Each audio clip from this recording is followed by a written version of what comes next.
Boa noite, bem-vindo ao canal do Conhecimento e Entretenimento. Meu nome é Maria Patrícia Guiar.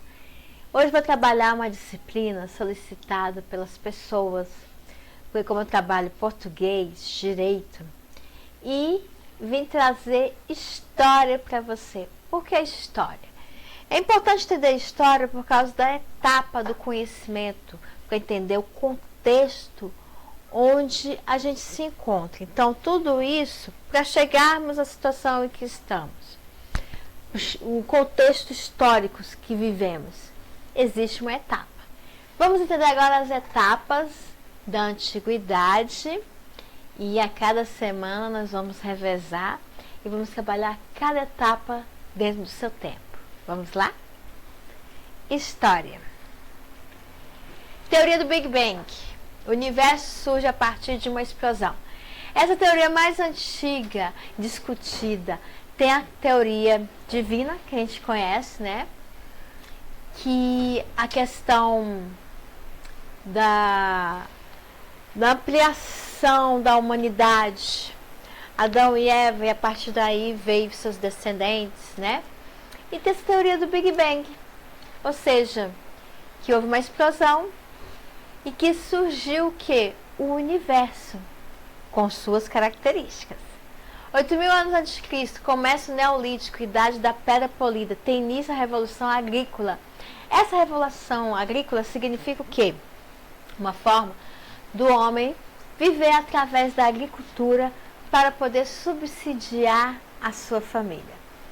3.200 a.C., Sumério, civilização de Mesopotâmia, é o surgimento do Egito. Então foi 3.200 a.C. O Egito surgiu através de uma civilização chamada Sumérica, e que a partir daí começou a o quê?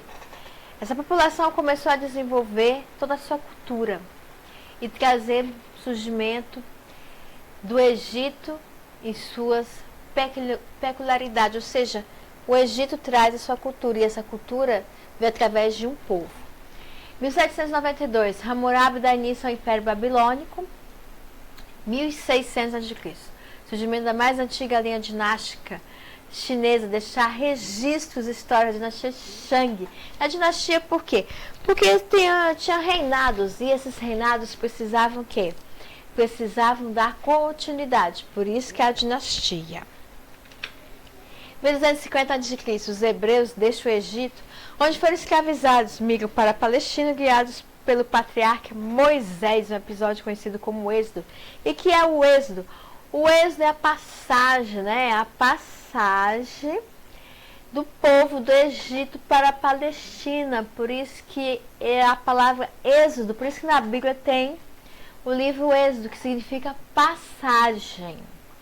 1200 a.C., ascensão do Golfo do México, da civilização Olmeca. Que civilização Olmeca? É um povo específico que vai expandir o seu domínio, e a partir deste povo é que vai haver novas denominações, novas divisões, que são os maias e os astecas, que a gente vai trabalhar detalhadamente o que cada povo desenvolveu dentro da cultura.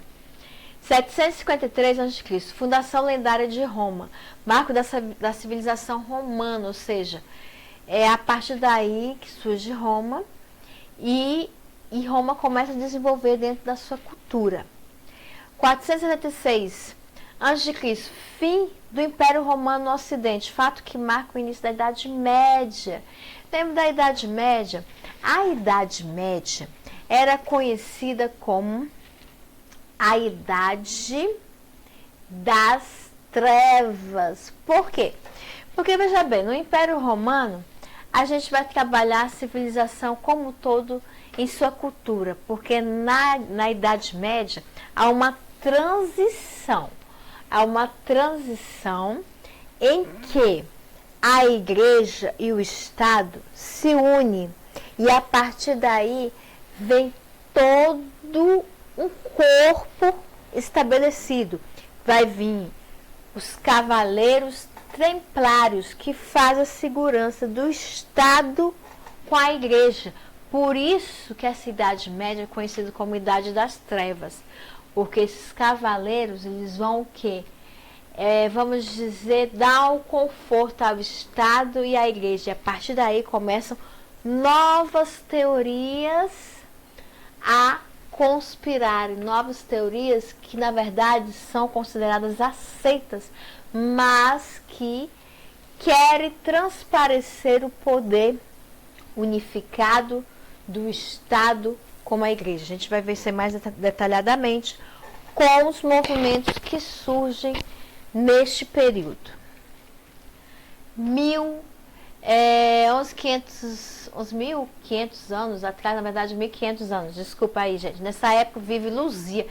Lembra Luzia? Quem é Luzia? O nome dado mais antigo fóssil humano encontrado na região de Lagoa Santa, em Minas Gerais.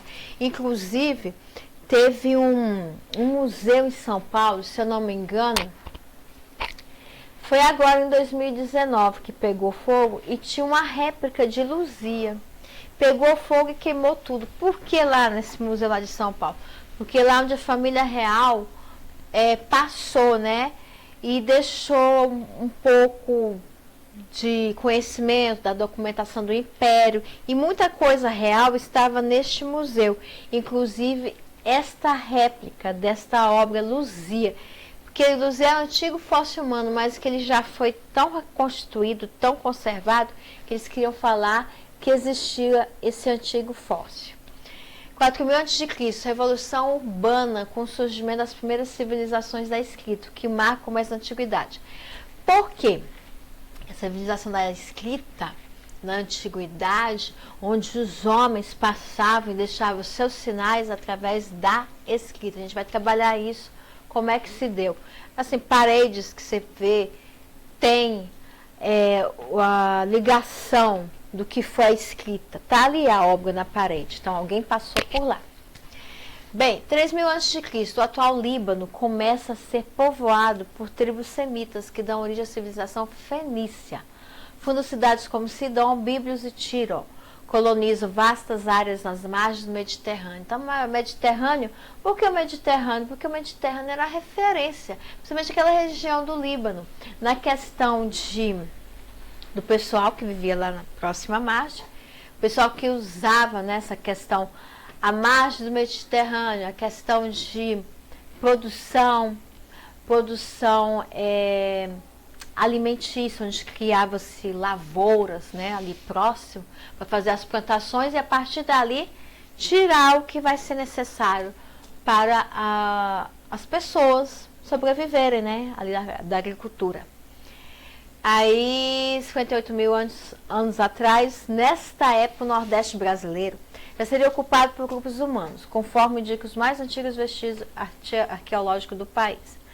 Aí veio o seguinte: encontrado São Raimundo Nonato no Piauí, que é uma cidade de Piauí, mas ainda há grande polêmica sobre o assunto, ou seja, porque muitos pesquisadores afirmam que a povoação da América e do Brasil só começou milhares de anos depois, quer dizer, começou no Nordeste, que é o nosso Brasil. Houve indícios de que pessoas viviam aqui antes, né? Só que, na verdade, isso aí é apenas um estudo específico. E que ali na frente mostra que a vertente foi diferente, que foi depois desse período que tinham pessoas no Nordeste já morando, né? Então, a gente começou um pouquinho sobre história. Nós vamos intercalar essa aula de história com direito e português. Por quê? Porque hoje em dia, nos processos seletivos, estão cobrando história e geografia. Muitas vezes cobram história para quê? Para você entender um processo de desenvolvimento numa determinada disciplina. Por exemplo, história do direito. A gente pode ver ali na frente também, para entender o porquê tantas leis, tantas jurisprudências, tudo isso. A história em si traz suporte para que a gente possa entender o leque que existe nas outras disciplinas. É isso aí, o canal do conhecimento é assim, é feito para você e na próxima aula nós vamos retornar aos nossos estudos de direito administrativo. Por quê? Porque a partir do momento que a gente intercala as disciplinas, fica bem mais fácil a gente entender o processo histórico de cada disciplina. É isso aí, dê um like, joinha e inscreva-se. O canal do conhecimento é aqui. Muito obrigada a todos, fiquem com Deus e obrigada pela audiência. Tchau!